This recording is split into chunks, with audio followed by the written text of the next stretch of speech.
Mga kababayan, narito po ang initial na impormasyon at aksyon tungkol sa naganap na lindol kaninang pasado alas 7:30 ng umaga. Ayon sa DOST PHIVOLCS, 7.8 magnitude ang nangyari at ang epicenter ay sa Maasin, Sarangani. Ang mga naapektuhan na region ay ang Region 9, 11, 12 at BAR.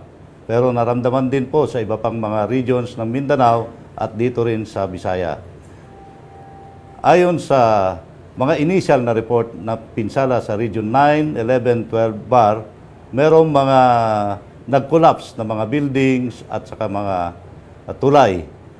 Kinukuha po natin ang mga detalye ng mga reports na ito at maipaalam sa lahat at malaman natin kung anong mga responde na kailangan natin gawin.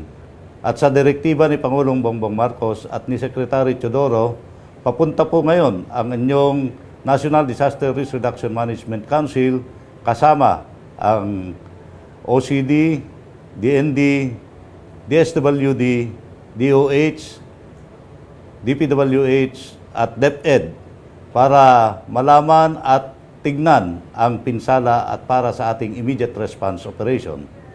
Sa ngayon po, naka-full red alert po ang buong National Disaster Risk Reduction Management Council kasama ang mga regional offices at ganoon din po ang mga operation center ng ating mga local DRRM offices.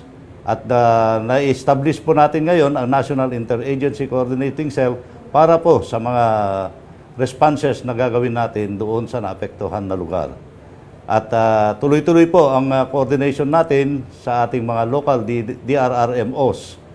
At paalala po sa ating mga kababayan na maging alerto lagi, lalong-lalo na at nakakaranas pa tayo ng aftershocks at umiwas din po sa mga high-rise buildings at pakinggan ang mga abiso, warning ng ating mga agencies, lalong-lalo na po tungkol sa tsunami maaring maranasan ng ating mga kababayan.